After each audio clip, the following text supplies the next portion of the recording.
بڑے کہتے ہیں کہ خواب پانی کی طرح ہوتے ہیں، آتے ہیں اور نہ کھلتے ہی بہ جاتے ہیں، لیکن بڑے یہ بھی کہتے ہیں کہ جن بچوں کو ایک جیسے ہی خواب بار بار آتے ہیں وہ سمندر کی طرح ہوتے ہیں، انتہائی گہرے بڑے راز لیے زندگی بھر ساتھ سفر کرتے ہیں۔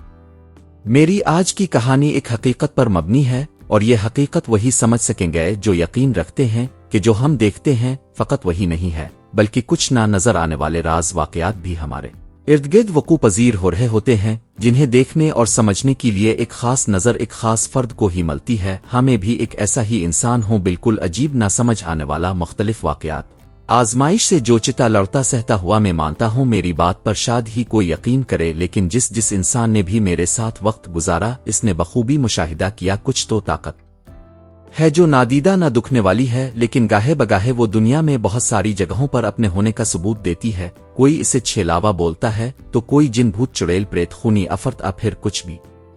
آج کا جو واقعہ میں اب سب سے بیان کرنے جا رہا ہوں وہ ایک جادو چلے پر مشتمل ہے جو بالکل سچ اور بہت بڑی بے وقوفی بھی تھا، جس کا انجام انتہائی بھیانک تکلیف دہ عوامل پر مشتمل ہے۔ یہ ایک لڑکی کی سچ کتھا ہے جو اپنی سچی محبت کو حاصل کرنیک کے نام پر ایک کالے علم والے کے ہتھے چڑھ گئی۔ سب سے پہلے تو میں اب سب کو بتاتا چلوں کہ بزد خود میں اس لڑکی کو بڑے اچھے سے جانتا ہوں۔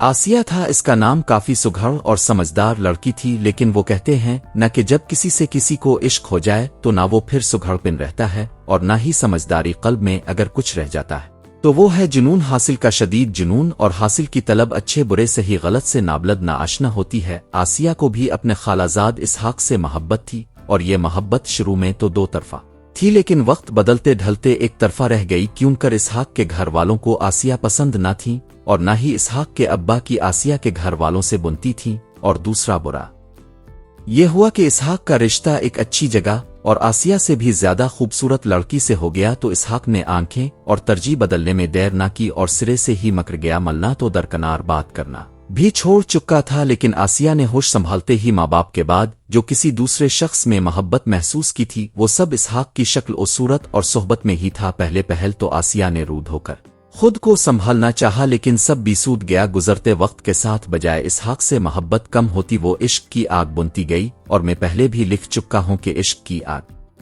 میں جھلستا انسان فقط راحت مانگتا ہے، اور وہ راحت اسے عشق ہونے والے انسان سے میسر آتی ہے۔ اب وہ راحت اچھے راستے سے ملے، آبرے راستے سے وہ ان موازنوں میں نہیں پڑتا۔ خیر آسیہ دعاخیں نمازوں وظیفوں درگاہوں نوافل کے عوض بہت گڑ گڑائی روئی، لیکن سب بیکار اور راگاہے جا رہا تھا۔ کہتے ہیں جب کسی انسان کی قسمت بری ہو تو اس کا سامنا بھی انتہائی برے انسان سے ہو ہی جاتا ہے، اور ایسا ہی ہوا۔ کسی سہیلی کے توسط سے ایک عامل بابا کا نمبر ہاتھ لگتے ہی آسیہ نے فون پر اس عامل بابا سے رابطہ کیا۔ میں ایسے عامل کالے علم کے جادوگروں کو بخوبی جانتا ہوں، ان کے ڈئی کے علم ٹونے اور شیطانی کے قوتوں کو بھی بخوبی سمجھتا ہوں۔ اس عامل بابا نے آسیہ سے ایک بھاری رقم کے عوض کام ہونے کی پوری گارنٹی دی، اور کچھ جادو کے علم بھی بتائے جو آسیہ نے خود کرنے تھے۔ خود کے جو تعویذ لکھنا اور چلا کاٹنا تھا وہ سب بھی آسیہ نے خود ہی کرنا تھے۔ اب دل تھام کے آگے ہوتے واقعات کو سنتے جائیے۔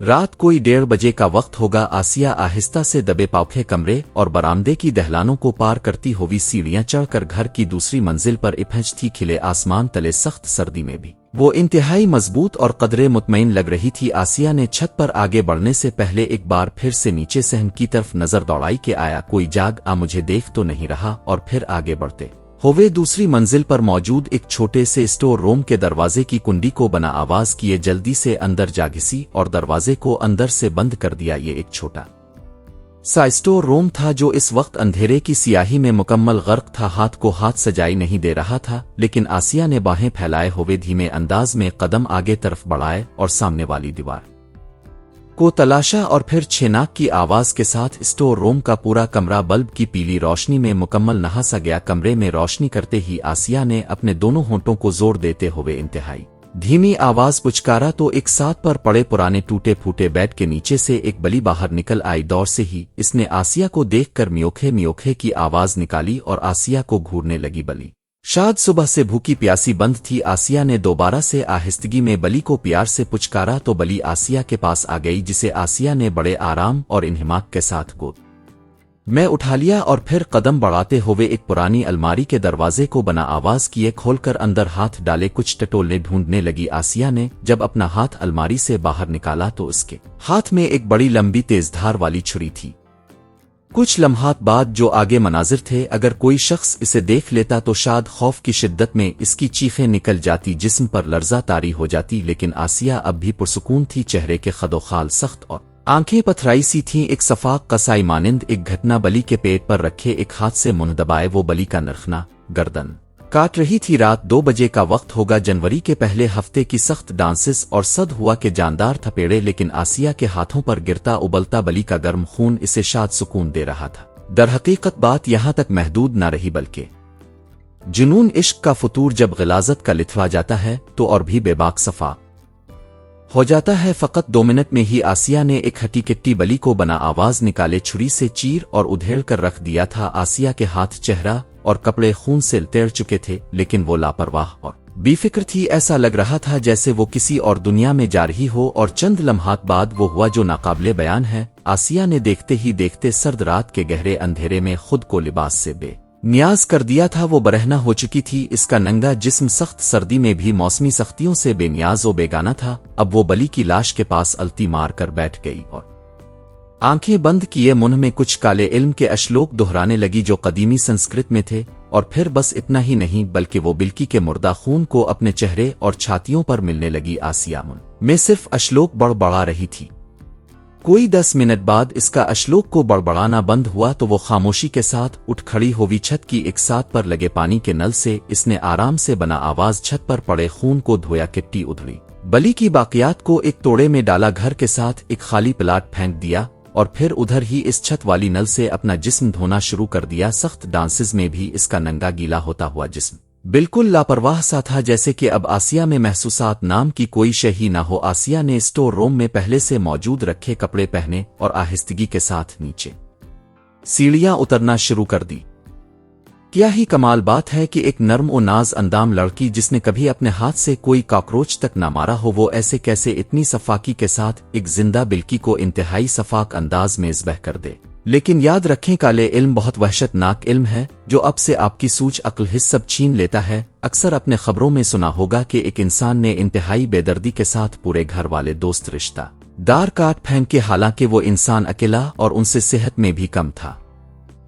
سرد رات کی سیاہیاں ڈھل چکی تھیں اور دن چڑھ آیا تھا، لیکن گرجتے بادل، تیز برستی بارش کا شور بتا رہا تھا کہ سردیوں کی سرد مہری آج دن میں بھی اپنے عروج پر رہے گی۔ آسیہ آنکھ کھلنے کے بعد کافی دیر بیسودھ بستر پر لیٹی پتھرائی آنکھیں لیے کسی گہری سوچ میں غرق گم سم سی چھت کو گھورتی رہی، پر لیکن پھر اماں کی دور کچن سے آتی آواز کے آسود ہی اب اٹھ بھی جانے تمام سوچوں کوفی الحال پرے دھکیل کر اٹھنے پر مجبور کر ہی دیا۔ لیکن یہ کیا؟ آسیہ نے لیٹے ہوئے جیسے اٹھنا چاہا تو اسے اپنے پیٹ پر سخت ایٹھن درد سی محسوس ہوئی۔ اس نے فوراً پیٹ پر ہاتھ رکھا تو مزید درد کی تیز ٹیسیں جاگ اٹھیں۔ آسیہ نے نہ چاہتے ہوئے بھی فٹافٹ پیٹ سے قمیض کو اوپر کر کے دیکھا تو اس کی آنکھیں پھٹی کی پھٹی رہ گئی، کیونکہ اس کے پیٹ کی گوری کے لڑ کھال پر تھوڑی گہری سی لمبی لمبی خراشیں تھیں۔ آسیہ اب بستر سے اٹھ کر ایاں کے سامنے جا کھڑی ہوئی اور پھر سے کپڑا ہٹا کر اپنے پیٹ پر لگی خراشوں معائنہ کرنے لگ گئی۔ خراشوں پر جمع ہوا خون بتا رہا تھا کہ یہ کچھ گھنٹے قبل کے ہی زخم ہیں اور یہ کوئی نوکیلے باریک پنجوں کے ناخنوں سے ہی آئے ہیں۔ لیکن کیسے؟ آسیہ نے رات کا سارا وقوع یاد کیا، سوچا تو اسے کہیں سے بھی یاد نہیں آ پا رہا تھا کہ بلی کو ذبح کرتے ہوئے وہ بلی کے پنجوں سے زخم ہوئی ہو۔ رات والا سارا ٹونا جادو بڑے آسان اور آرام سے مکمل اور اختتام پذیر ہو گیا تھا۔